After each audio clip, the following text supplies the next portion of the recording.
नमस्कार साथीहरु, स्वागत छ तपाईलाई आजको यस भिडियोमा। यो भिडियोमा म तपाईहरुलाई बिना इन्टरनेट मोबाइल बैंकिङको युज गरेर तपाईले चाहिँ पैसा कसरी पठाउन सक्नुहुन्छ यो भिडियोमा रहेर यसको जानकारी म तपाईलाई शेयर गर्छु। भिडियो धेरै नै काम लाग्छ। तपाई कुनै यस्तो ठाउँमा हुनुहुन्छ जुन ठाउँमा कुनै किसिमको इन्टरनेट छैन, तपाईको मोबाइलमा पनि इन्टरनेट चलिरहेको छैन र तपाईलाई घरमा अथवा कसैलाई पैसा पठाउनु परेको छ, अर्जेन्ट छ भने यस्तो अवस्थामा यो ट्रिक तपाईलाई काम लाग्छ। सो यो ट्रिक साथीहरु तपाई सिकिराख्नुस्। सो आउनुस् ढिला नगरिकन भिडियोलाई स्टार्ट गरौँ। अब भिडियो सुरु गर्नुभन्दा अगाडि साथीहरु तपाईले यस भिडियोलाई लाइक गर्नुभएको छैन भने प्लिज एउटा लाइक गर्नुस् र यस्तै टाइपको भिडियोजहरु तपाईले हेर्न चाहनुहुन्छ भने मेरो यस च्यानललाई सब्स्क्राइब गरेर सँगै रहेको बेलको आइकनमा क्लिक गरेर अल नोटिफिकेसनमा क्लिक गर्न नबिर्सनुस् र तपाईहरु तल एउटा कमेन्ट गर्नुस् तपाई चाहिँ कुन चाहिँ मोबाइल बैंकिङ एप्लिकेसन युज गर्नुहुन्छ। अब हेर्नुस्, यसको लागि चाहिँ साथीहरु मैले यहाँनिर आफ्नो प्रभु बैंकको एप्लिकेसन खोलेको छु। यहाँनिर तपाईहरु हेर्न सक्नुहुन्छ कुनै किसिमको इन्टरनेट छैन। मैले चाहिँ मोबाइल फोनलाई चाहिँ फ्लाइट मोडमै राख्दिएको छु। अब यहाँनिर हेर्न सक्नुहुन्छ कुनै किसिमको इन्टरनेट छैन। यहाँनिर म युज एसएमएस भन्ने अप्सन हुन्छ, एसएमएस मोड, यसलाई चाहिँ क्लिक गर्छु। अब यसमा साथीहरु तपाईलाई 4-5 वटा अप्सन आउँछ है। तर यसको लागि चाहिँ साथीहरु तपाईलाई एउटा कुरा चाहिँ ख्याल गर्नुपर्छ। तपाईको मोबाइल जुन छ नि, जस्तो कि मैले यो फ्लाइट मोडमा राखेको छु, यो फ्लाइट मोडमा काम गर्दैन है। यसलाई चाहिँ साथीहरु तपाईले अन फ्लाइट मोडमा गर्नु होला। त्यसपछि तपाईले जुन सिम प्रयोग गर्दै हुनुहुन्छ नि, त्यो सिम तपाईको मोबाइल बैंकिङ एप्लिकेसनमा लिंक भएको हुनु पर्यो। जुन सिमबाट तपाईको मोबाइल बैंकिङ एप्लिकेसन चल्छ नि, त्यही सिम तपाईको मोबाइल फोनमा हुनु पर्यो। यो दुईटा कुरा तपाईले ध्यान दिनु होला। सो मैले यहाँ आफ्नो सिम चाहिँ अन गरेको छु र कुनै किसिमको इन्टरनेट चलिरहेको छैन र यो चाहिँ मैले एसएमएस मोड स्टार्ट गरेको छु। म फेरि ब्याकबाट तपाईलाई देखाइदिन्छु हैन। जस्तै कि यहाँनिर हेर्न सक्नुहुन्छ कुनै इन्टरनेट छ, एसएमएस मोडमा मैले अगेन क्लिक गरेँ। अब यहाँनिर तपाईले केही इन्फर्मेसनहरु पाउनुहुन्छ। जस्तै कि तपाईले यसमा चाहिँ आफ्नो इन्क्वायरी पनि गर्न सक्नुहुन्छ, कति ब्यालेन्सहरु छ त्यो तपाईले यहाँबाट हेर्न सक्नुहुन्छ। त्यसपछि यहाँनिर पेमेन्टको अप्सन हुन्छ, यसमा क्लिक गरेर तपाईले पेमेन्टहरु गर्न सक्नुहुन्छ, टपअपहरु गर्न सक्नुहुन्छ, इसेममा ब्यालेन्स पनि लोड गर्न सक्नुहुन्छ। सो हामीलाई चाहिँ हाम्रो कस्टमरलाई अथवा हामीले कसैलाई जस पैसा पठाउनु छ भने यस्तो अवस्थामा साथीहरु तपाईले सेन्ड मनीमा क्लिक गर्नु होला। अब सेन्ड मनीमा क्लिक गर्नुभयो भने यहाँनिर तपाईहरुको अगाडि 4 वटा अप्सन खुल्छ है। पहिलो अप्सन रहेको छ तपाईले कुनै कुरा फेभरेट मेड गर्न चाहनुहुन्छ भने त्यो गर्न सक्नुहुन्छ।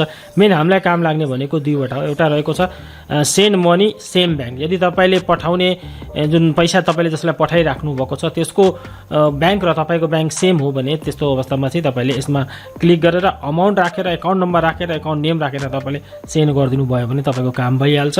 अथवा साथीहरु तपाईहरु जसलाई पैसा पठाउँदै हुनुहुन्छ त्यो चाहिँ त्यसको चाहिँ अर्कै बैंकमा खाता छ भने यस्तो अवस्थामा तपाईले यसलाई चाहिँ युज गर्न सक्नुहुन्छ। त्यसपछि तल आउनु भयो भने यहाँनिर फोन पे डाइरेक्ट रहेको छ, यो चाहिँ हामीलाई काम लाग्दैन। सो यहाँनिर म चाहिँ अरु कुनै बैंकमा पैसा पठाउन चाहन्छु, सो मैले यसमा क्लिक गरेँ। अब यसमा क्लिक गर्नु भयो भने यहाँनिर तपाईलाई अमाउन्ट राख्न भन्छ। म तपाईलाई बुझाउनको लागि 100 रुपैयाँ म पठाएर देखाउँछु है। त्यसपछि तल आउनु भयो भने यहाँनिर तपाईलाई तपाईको बैंक नेम सोध्छ, कुन बैंकमा पठाउन चाहनुहुन्छ। म चाहिँ यहाँबाट चाहिँ आफ्नो बैंक खोजिहाल्छु। जस्तै कि यहाँनिर ओके, यहाँनिर नेबल बैंक मैले खोजेँ। त्यसपछि यहाँनिर एकाउन्ट नम्बर भनेको छ। यसमा चाहिँ साथीहरु तपाईले आफ्नो एकाउन्ट नम्बर दिनुस्, जुन एकाउन्ट नम्बरमा तपाईले पैसा पठाउन चाहनुहुन्छ। त्यसपछि तल गर्नुभयो भने एकाउन्ट नेम दिन भनेको छ, जुन जसलाई तपाईले पैसा पठाउँदै हुनुहुन्छ त्यसको एकाउन्टमा के नाम छ त्यो नाम चाहिँ तपाईले यहाँनिर राख्नुस्। सो यहाँनिर मैले चाहिँ आफ्नो सम्पूर्ण कुरा राखिदिसकेको छु र केही कुराहरु मैले चाहिँ हाइड गरेको छु जुन चाहिँ युट्युबमा चाहिँ शेयर गर्न मिल्दैन। युट्युबको पोलिसीलाई हामीले पनि फलो गर्नुपर्छ। त्यसपछि साथीहरु यहाँनिर आएर तपाईहरु प्रोसिडमा क्लिक गर्नुस्। प्रोसिडमा क्लिक गर्नुभयो भने तपाईहरुको अगाडि एउटा यस्तो टाइपको इन्टरफेस खुल्छ र फेरि पनि तपाईलाई भेरिफाई गर्न भन्छ। तपाईहरु अगेन प्रोसिडमा क्लिक गरिदिनुस्। त्यसपछि साथीहरु यहाँनिर तपाईलाई तपाईको 4 डिजिटको जुन एमपिन हुन्छ त्यो एमपिन राख्न भन्छ। अब सिम्पली साथीहरु तपाईले आफ्नो एमपिन यहाँनिर इन्टर गरिदिनुस्। त्यसपछि यो राइटको अप्सनमा क्लिक गरिदिनुस्। त्यसपछि यहाँनिर तपाईहरुको अगाडि एउटा यस्तो टाइपको इन्टरफेस खुलेर आउँछ। अब चाहिँ साथीहरु तपाईले यहाँनिर ओकेमा क्लिक गर्नुस्। अब ओकेमा क्लिक गर्नुभयो भने साथीहरु यहाँनिर के हुन्छ भने यसले चाहिँ तपाईलाई तपाईको मेसेन्जिङ एपमा चाहिँ रिडाइरेक्ट गरिदिन्छ।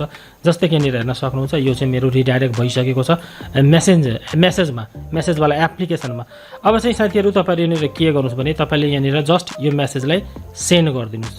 अब सेन्ड गरिदिनु भयो भने यहाँनिर तपाईको मेसेज सेन्ड गइहाल्छ। त्यसपछि यहाँनिर हेर्न सक्नुहुन्छ तपाईलाई यहाँनिर सम्पूर्ण कुरा भनिदिन्छ। जस्तै कि मैले यो जुन पैसा पठाएँ नि त्यसको चाहिँ पिन चाहिँ रङ भनेको छ है।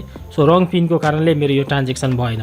र यो सबै प्रोसेस हुनको लागि साथीहरू तपाईँको मोबाइल फोनमा ब्यालेन्स पनि हुनु पर्यो ताकि तपाईँको जस मेसेज सेन्ड होस्। यदि ब्यालेन्स छैन भने यो प्रोसेस चाहिँ काम गर्दैन।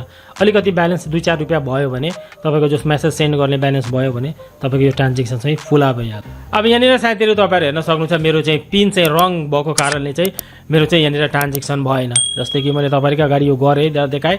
यदि तपाईँले ट्राई गर्नुभयो भने यहाँनिर तपाईँकोमा जस पैसा सेन्ड भएको कुरा देखाउँछ।